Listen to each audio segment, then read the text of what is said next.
I'm excited. I know you're feeling great. I know the folks are ready. Let's go ahead and kick it off. Game number 1 between 8BitMan and Cashmere. They already had their hand warmers, and now they're ready to go. Unsurprisingly, 8BitMan just starting off with a projectile-oriented neutral, but one thing worth noting is the dash attack that you saw from Cashmere, hitting the gyro, it made it go so high into the air that he could have pulled it out again. Yeah. And Cashmere here showing that he has a really good understanding of the matchup by consistently putting the top in a position where 8BitMan can't simply pull it out again. And Cashmere from a region that does have another Rob player. There's Grammatics over there in Tampa, and so he does have knowledge of the Rob matchup. That's good, and it's definitely showing here for sure. Still, pretty close game overall. 8BitMan, you know, he may not be having as much success with the projectiles as he would have hoped, but he's still doing a good job whenever it comes to the one-on-one scraps. But wow, Cashmere, beautiful conversion into the knee. And that's going to take the first stock and definitely set the tone for the rest of this game. That was the perfect percent for that to work, but that too! 8BitMan immediately answering back, saying, you know what, I'm the one who's calling the shots here. That was such a beautiful dunk coming out from him. And it's even again. But as I'm saying, that falling up air to knee works at very, very specific percentages. It's at the early kind of 50, 60 around that area. If you land the falling up air, it can combo into the knee. And I'm sure that Rob's big size definitely is a boon in Falcon's combo game in a lot of ways. Cashmere, great fade back, avoids the down air, avoids the gyro. You see Cashmere's actually looking for it again. Avoids the top, avoids everything here. He's looking for it. Yeah, that's what the little short hops are coming into play for. Good up air from 8BitMan. And just with the damage, wow. I'm very impressed with 8BitMan's ability to just box Falcon out, not even with projectiles, but also with his normals. And 8BitMan famous for setting up these gyro traps. Like that one, he just mistimed it a little bit, but if you get hit by the gyro, you'll land into that up smash. And he's so famous for cutting off options on the ledge by doing this, as well as, you know, covering roll and all this stuff. Ooh. Big down air. Lots of damage currently on Cashmere. You have to consider, you know, maybe the rage wouldn't affect his combo game at all. All right, grab coming out from Cashmere. Taking control of the stage. And this is the thing with Rob, is just for him to recover, it takes so much. There's a long recovery, but not what I would consider a good recovery by any means. Yeah, but the back air. Ooh. Gonna take the first game, but a close one. Yeah, and that's something that 8BitMan did a great job of, was getting a handle on how Cashmere would be approaching. I thought that after that falling up air into knee, it was gonna be Cashmere City, but we played the rest of that game to the tune of 8BitMan, honestly. Yeah, we saw Cashmere repeatedly. He was going for that up air to knee again, but 8BitMan realized that, and he was able to take advantage of that. Just keep hitting him with these projectiles. And 8BitMan is my absolute favorite player to watch in between matches. Yeah? He has the nickname 8BitMad in the community. He looks so angry. He has the game face of a champion. And he takes sips of water, and it's the angriest sips you've ever seen. It is just a pleasure to watch. I think the little stripes of facial hair also contribute to that, right? He's almost got that super villain vibe going. Here we go, Cashmere starting off strong. A hit shield coming out from 8BitMan. Just quick hits. I think that may be a difference that we're going to be seeing in Cashmere's style of gameplay, right? Just getting in, getting out, resetting the scenario. Ooh, brutal knee coming out from Cashmere. 8BitMan again going to be losing the first stock at a pretty big deficit, but look at this combo! The gyro regrab hit into the nairs. That was incredible. And that's how scary this player is. 8BitMan, he's so good because he has that knowledge of this character, because of his loyalty to this character. He's able to know all of the ins and outs and have some incredibly technical and creative punishes. Meanwhile, though, Cashmere, the footstool, and this could be it, but 8BitMan able to just barely avoid the knee. That was almost a knee after the stomp, actually. That would have been absolutely massive. 8BitMan on the ropes here. Going to be very tough for him to figure out some sort of way to land. Trying to be so tricky, but look at Cashmere just hopping around in the zone. He knows that Rob can't really go too many places.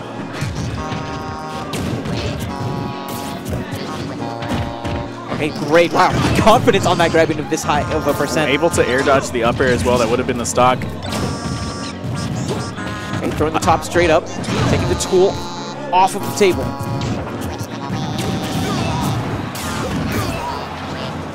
8BitMan fighting back, but at 150% on his last stock. Yeah, it's going to be pretty tough. Fortunately, though, for him, Falcon being such a combo-oriented character, at this kind of percent, I don't know if he has that many combo options available. He does have kill throws eventually, and also his jab 3 finisher will take stocks, but... Yeah, he just has really strong aerials in general, too, right? I think a back air here would be enough.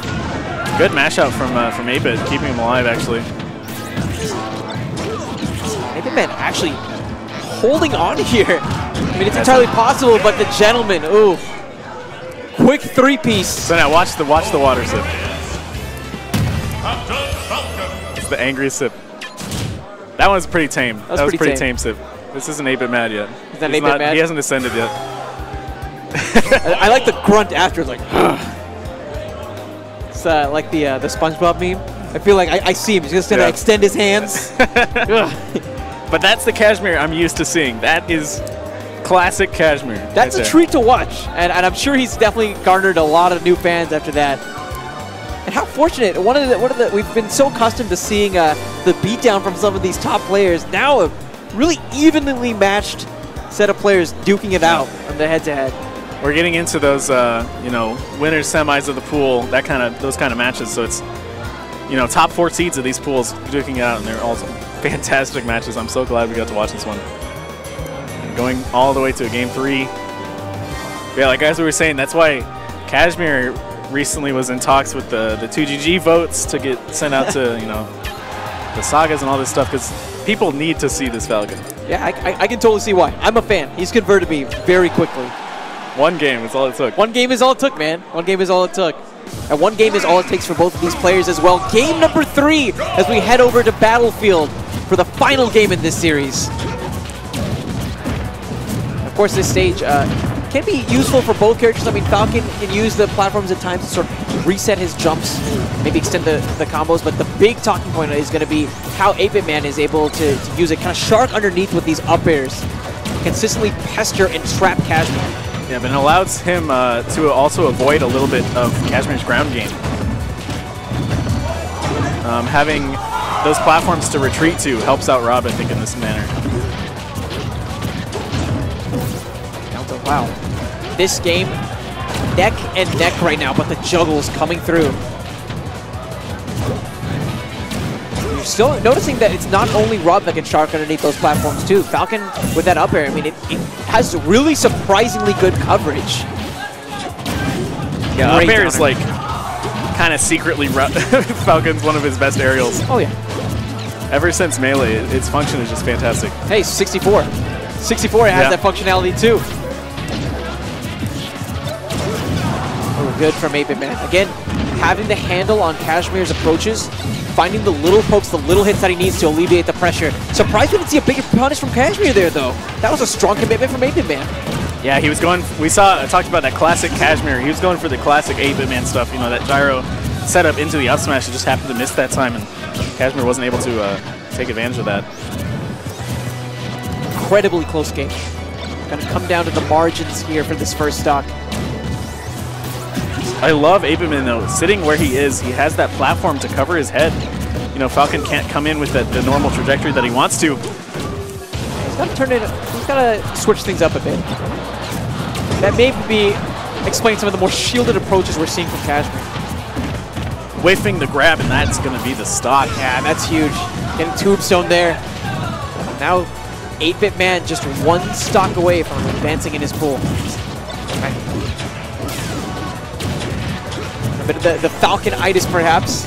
These larger blast zones are only going to be more of a hindrance for Cashmere. Definitely feels like he either gets his stock incredibly early or incredibly late, doesn't it?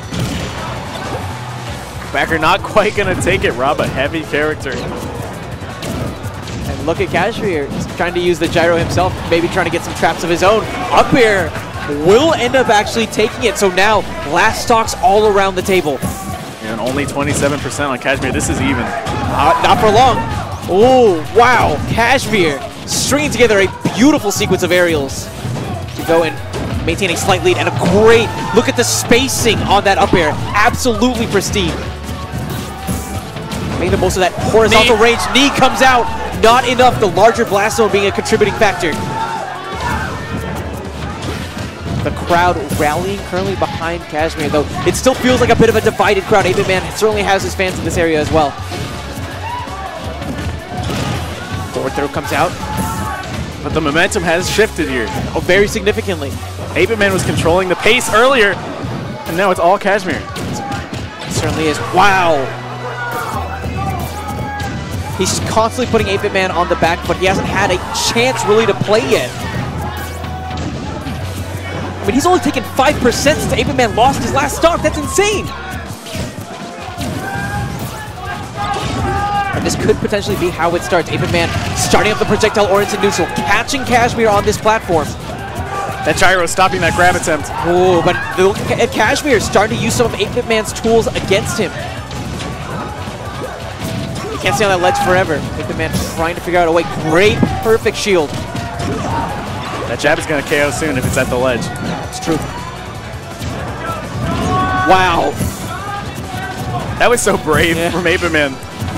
Very much so. Forward throw. Not quite enough. Rob, like you mentioned, a bit of a heavier character. As the seconds dwindle on, jab sequence not going to be enough either. Max rage on the table. 8BitMan, if he can find a way to land, he can do it, but it's not going to happen. Cashmere lands the final up air, gets the final stock, and gets the final game. In what I would consider an upset. 8BitMan ranked higher in Florida than Cashmere, but the 2-1 in favor of Cashmere.